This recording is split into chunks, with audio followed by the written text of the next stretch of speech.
നമസ്കാരം. നമസ്കാരം.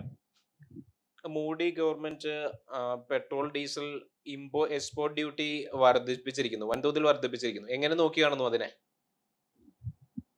അതായത് ഇപ്പോൾ ഗൾഫ് സംഘർഷം തുടങ്ങി നാളുകളായി. പക്ഷെ നമ്മുടെ രാജ്യത്ത് മാത്രം പെട്രോൾ ഡീസൽ വില വർദ്ധിക്കുന്നില്ല. ലോകമെമ്പാടുമുള്ള രാജ്യങ്ങളിൽ പെട്രോൾ ഡീസൽ വില ഇപ്പോൾ വർദ്ധിച്ചുകൊണ്ടേയിരിക്കുകയാണ്. അതിന്റെ കാരണം എല്ലാവർക്കും അറിയാം. ലോകത്തിന്റെ എല്ലാ ഭാഗത്തേക്കുമുള്ള കപ്പലുകൾ പ്രതിദിനം ഏതാണ്ട് 500ഓളം കപ്പലുകളാണ് ഹോർമൂസ് കടലിടുക്ക് വഴി കടന്നു പോകേണ്ടത്. അവിടെ ഇപ്പോൾ ഉപരോധം ഏർപ്പെടുത്തിയിരിക്കുന്നു. ഇറാൻ ചുങ്കം പിരിക്കാൻ തുടങ്ങിയിരിക്കുന്നു. അമേരിക്കയുമായിട്ടുള്ള സംഘർഷത്തിലെത്തി. ഈ സാഹചര്യത്തിൽ ലോകത്തിന്റെ എണ്ണ വിതരണവും ഗ്യാസ് വിതരണവും മുടങ്ങിയിട്ടുണ്ട്. ഈ മുടക്കം വരുമ്പോൾ എല്ലാ രാജ്യങ്ങളിലും ദൗർലഭ്യം ഉണ്ടാവും. പെട്രോൾ ഇല്ല, ഡീസൽ ഇല്ല, മണ്ണെണ്ണ ഇല്ല, LPG ഇല്ല. ഈ പ്രശ്നങ്ങൾ എല്ലാ രാജ്യങ്ങളും നേരിടുന്നുണ്ട്. അതിനെ തുടർന്ന് രൂക്ഷമായിട്ടുള്ള വിലക്കയറ്റമാണ് ലോകമെമ്പാടുമുള്ള രാജ്യങ്ങൾ അനുഭവിച്ചുകൊണ്ടിരിക്കുന്നത്.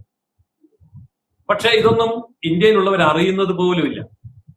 പലരും ആശങ്ക പ്രകടിപ്പിച്ചിരുന്നു. യുദ്ധം കൊടുമ്പിരിക്കൊള്ളപ്പോൾ, ഹോർമൂസ് കടലെടുക്ക് സംഘർഷഭരിതമായപ്പോൾ, 500ലധികം കപ്പലുകൾ അവിടെ കുടുങ്ങിക്കിടന്നപ്പോൾ ഇന്ത്യ എന്ത് ചെയ്യും എന്നൊരു വലിയ ചോദ്യം ഉണ്ടായിരുന്നു. ആ ചോദ്യം വളരെ വലുതാണ്. കാരണം ലോകത്ത് ഏറ്റവും കൂടുതൽ ജനസംഖ്യയുള്ള രാജ്യമാണ്. ലോകത്ത് ഏറ്റവും കൂടുതൽ എണ്ണ ഉപയോഗം, അതിനുവേണ്ടി 95% എണ്ണയും ഇറക്കുമതി ചെയ്യുന്ന രാജ്യമാണ്. അങ്ങനെയൊക്കെ വരുമ്പോ ആദ്യമായിട്ട് ഈ വിഷയം ബാധിക്കേണ്ടത് ഇന്ത്യയാണ്. നമ്മളാണ് ഇവിടെ വിലക്കയറ്റം കൊണ്ട് പൊറുതിമുട്ടേണ്ടത്. വിലക്കയറ്റം എന്ന് പറയുമ്പോൾ കേവലം ഡീസലിനും പെട്രോളിനും മാത്രമുള്ള വിലക്കയറ്റമല്ല. ഡീസലിന്റെ വില കൂടിയാൽ തീർച്ചയായിട്ടും ചരക്ക് നീക്കത്തെ അത് ബാധിക്കും. ചരക്ക് നീക്കാനുള്ള കൂലി കൂടും. അപ്പോൾ ഉപ്പ് തൊട്ട് കർപ്പൂരം വരെ എല്ലാ സാധനത്തിനും വില കൂടും. ഇതെല്ലാവർക്കും അറിയുന്ന കാര്യമാണ്. പക്ഷേ മാസങ്ങളായി ഈ സംഘർഷങ്ങൾ തുടർന്ന് നിൽക്കുമ്പോഴും ഇന്ത്യയില് ഒരു പൈസ പോലും അത് സംബന്ധിച്ച് കൂടിയില്ല. ഇതെങ്ങനെയാണ് ഇന്ത്യ ഗവൺമെന്റ് ഇതിനെ പിടിച്ചു നിർത്തിയിരിക്കുന്നത് എന്നുള്ളത് അങ്ങേയറ്റം പഠന വിധേയമാക്കേണ്ട ഒരു കാര്യമാണ്. പക്ഷെ നിർഭാഗ്യവശാൽ ഈ വിഷയം മാത്രം ചാനൽ ചർച്ചകളിലോ അല്ലെങ്കിൽ പത്രവാർത്തകളിലോ വരുന്നതേയില്ല. അതുകൊണ്ട് ഈ വിഷയം ചർച്ചയ്ക്കെടുത്തതിനെ ഞാൻ നിങ്ങളെ അഭിനന്ദിക്കുകയാണ്. ഇവിടെ വളരെ പ്രധാനപ്പെട്ട ഒരു വിഷയമുണ്ട്. ഇന്ത്യയിലേക്ക് എണ്ണ ഇറക്കുമതി ചെയ്യുന്നു എന്ന് മാത്രമാണ് നമ്മൾ കേട്ടിട്ടുള്ളത്. പക്ഷെ ഇന്ത്യയിൽ നിന്ന് പെട്രോളും ഡീസലും അതുപോലെ തന്നെ ഏവിയേഷൻ ഫ്യൂവൽ ഇതൊക്കെ തന്നെ നമ്മൾ കയറ്റുമതി ചെയ്യുന്നുണ്ട്. വിമാനത്തിനുള്ള ഇന്ധനം അടക്കം കയറ്റുമതി ചെയ്യുന്നുണ്ട്. അപ്പോൾ ഇന്ത്യക്ക് ഇത് കയറ്റുമതി ചെയ്യാൻ എങ്ങനെ സാധിക്കുന്നു എന്ന് പോലും പലരും ചിന്തിക്കാറില്ല. വിദേശ രാജ്യങ്ങളിൽ നിന്ന് ഇന്ത്യയിലേക്ക് കൊണ്ടുവരുന്ന അസംസ്കൃത എണ്ണ, അതായത് ക്രൂഡ് ഓയിൽ, ഇന്ത്യയിലെ വലിയ റിഫൈനറികളിൽ സംസ്കരിച്ച് പെട്രോളും ഡീസലും മണ്ണെണ്ണയും ഹൈസ്പീഡ് ഡീസൽ ഓയിലും, അതായത് വിമാനത്തിനുള്ള ഏവിയേഷൻ ഫ്യൂവലും ആയിട്ട് മാറ്റി, കൂടാതെ മറ്റ് നിരവധി ഉൽപ്പന്നങ്ങൾ ഉണ്ടാക്കി ലോകരാജ്യങ്ങളിലേക്ക് കയറ്റുമതി ചെയ്യുന്നുണ്ട്. ഇത് കാര്യമായി നമ്മൾ ചർച്ചയ്ക്കെടുക്കാത്ത ഒരു വിഷയമാണ്. ഇക്കാര്യത്തിൽ ഇന്ത്യയിൽ നിന്ന് ഏറ്റവും കൂടുതൽ ഇന്ധനം കയറ്റുമതി ചെയ്യുന്നത് റിലയൻസ് എന്ന് പറയുന്ന സ്വകാര്യ കമ്പനിയാണ്. അതായത് ഇന്ത്യയിൽ നിന്ന് 22 ദശലക്ഷം ടൺ ആണ് അവർ കയറ്റുമതി ചെയ്യുന്നത്. അതോടൊപ്പം നയാര എന്ന് പറയുന്ന മറ്റൊരു കമ്പനിയുണ്ട്. പണ്ടത് SR ഓയിൽ എന്നായിരുന്നു അതിന്റെ പേര്. പിന്നീട് നയാര എന്ന് പറയുന്ന റഷ്യൻ കമ്പനി അത് ഏറ്റെടുത്തു. ഇപ്പോ അതൊരു റഷ്യൻ നിയന്ത്രിത കമ്പനിയാണ്. ഇന്ത്യക്കാർക്ക് അതിൽ ഷെയർ ഉണ്ട്. ആ നയാര 3 ദശലക്ഷം ടണ്ണാണ് കയറ്റുമതി ചെയ്യുന്നത്. അതായത് നയാര കമ്പനിയും റിലയൻസ് കമ്പനിയും ചേർന്ന് 25 ദശലക്ഷം ടൺ പെട്രോൾ, ഡീസൽ അങ്ങനെയുള്ള ഉൽപ്പന്നങ്ങൾ വിദേശ രാജ്യങ്ങളിലേക്ക് കയറ്റുമതി ചെയ്യുന്നുണ്ട്. അവരെ സംബന്ധിച്ചിടത്തോളം ഇപ്പോൾ ഇത് വലിയ ഒരു ചാകരയാണ്. കാരണം അന്താരാഷ്ട്ര മാർക്കറ്റിൽ ഇവര് ഈ ഉൽപ്പന്നങ്ങൾ കയറ്റുമതി ചെയ്യുന്നത് സിംഗപ്പൂരിലേക്ക്, മലേഷ്യയിലേക്ക്, അതുപോലെ ഇന്ത്യക്ക് ചുറ്റുമുള്ള മറ്റു രാജ്യങ്ങളിലേക്ക്, അതേപോലെ ആഫ്രിക്കൻ രാജ്യങ്ങളിലേക്ക്, യൂറോപ്യൻ രാജ്യങ്ങളിലേക്ക്, അമേരിക്കൻ രാജ്യങ്ങളിലേക്ക്, ഇവിടെയൊക്കെയാണ് ഈ റിലയൻസും അതുപോലെ നയാരയും ഈ ഡീസലും പെട്രോളും കയറ്റുമതി ചെയ്യുന്നത്. ഈ രാജ്യങ്ങളിലെല്ലാം ഇപ്പൊ കനത്ത വിലയാണ്. അതുകൊണ്ട് വമ്പൻ ലാഭമാണ് ഈ കമ്പനിക്ക് ലഭിച്ചുകൊണ്ടിരിക്കുന്നത്. അതായത് നമുക്ക് ചിന്തിക്കാൻ കഴിയാത്ത ഉന്നതമായ വിലയാണ് അവിടെയൊക്കെ ഉള്ളത്. അത് അവിടുത്തെ കറൻസിയിൽ പറഞ്ഞാൽ നമ്മൾ ഞെട്ടിപ്പോകും. ഇപ്പൊ ഉദാഹരണത്തിന് പാകിസ്ഥാൻ കറൻസിയിൽ പാകിസ്ഥാനിലെ ഡീസൽ വില പറഞ്ഞാൽ 250 രൂപയോ മറ്റോ ആണ്. അതുപോലെ നേപ്പാൾ കറൻസിയിൽ പറഞ്ഞാലും അതുപോലെ വലിയ തുകയാണ്. ഇന്ത്യൻ കറൻസിയുടെ ഒരു ശരാശരി കണക്ക് വെച്ച് പറഞ്ഞാൽ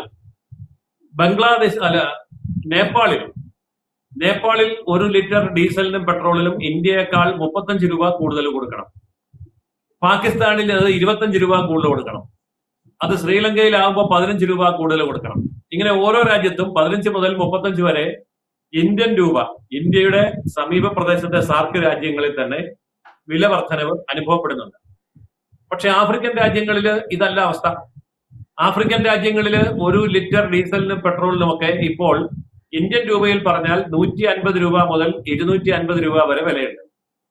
അപ്പൊ റിലയൻസും നയാരയും ഈ രാജ്യങ്ങളിലേക്ക് പെട്രോളും ഡീസലും കയറ്റുമതി ചെയ്യുമ്പോൾ അവർക്ക് കിട്ടുന്ന വരുമാനം അതിഭീകരമായ വരുമാനമാണ്. ഏതാണ്ട് ലോട്ടറി അടിച്ച് പൈസ കിട്ടുന്ന പോലെയാണ്. അപ്പൊ ആ ലോട്ടറി അടിച്ച് പൈസ കിട്ടുന്ന പോലെ ഈ കമ്പനികൾക്ക് പണം കിട്ടുമ്പോൾ നമുക്ക് ഒരു അപകടമുണ്ട്, ഇന്ത്യക്ക് ഒരു അപകടമുണ്ട്. അതായത് ഇന്ത്യയിലുള്ള എണ്ണ റിസർവ് കുറയാണ്. ഇവര് വൻ ലാഭം നേടാൻ വേണ്ടി വിദേശത്തേക്ക് കയറ്റുമതി ചെയ്യുമ്പോൾ ഈ പ്രതിസന്ധി നീണ്ടു നിൽക്കുകയും ഭാവിയിൽ എണ്ണ കിട്ടാതെ വരികയും ചെയ്യുന്ന ഒരു സാഹചര്യം ഉണ്ടായാൽ ഇന്ത്യയിൽ പിടിച്ചാൽ നിൽക്കാത്ത പോലെ ഭയങ്കരമായ വിലക്കയറ്റം ഉണ്ടാവും. ആ വിലക്കയറ്റം ഉണ്ടാകരുതെങ്കിൽ ഇന്ത്യയുടെ കയ്യിൽ എണ്ണ സ്റ്റോക്ക് ഉണ്ടായിരിക്കണം. അത് ഡീസൽ ആയാലും പെട്രോൾ ആയാലും എന്തായാലും സ്റ്റോക്ക് ഉണ്ടായിരിക്കണം. പക്ഷെ സ്വകാര്യ കമ്പനികൾക്ക് കിട്ടിയ ലാഭം മുതലാക്കാൻ വേണ്ടി അവര് ആ കാര്യങ്ങൾ നോക്കാതെ വൻതോതിൽ കയറ്റുമതി വർദ്ധിപ്പിച്ചാൽ ഇന്ത്യയുടെ ശേഖരം നഷ്ടപ്പെടും. അതിന് ഗവൺമെന്റ് ചെയ്ത ഒരു കാര്യം, വിദേശത്തേക്ക് കയറ്റുമതി ചെയ്യുന്ന ഈ എണ്ണയുടെ മേൽ അവര് ടാക്സ് ഏർപ്പെടുത്തി. അതിന്റെ പേര് വിൻഡ്ഫാൾ ടാക്സ് എന്നാണ്. വിൻഡ്ഫാൾ ടാക്സ് അതായത് ആകാശത്ത് നിന്ന് പൊട്ടി വീഴുന്ന ഭാഗ്യത്തിനുള്ള ടാക്സ്.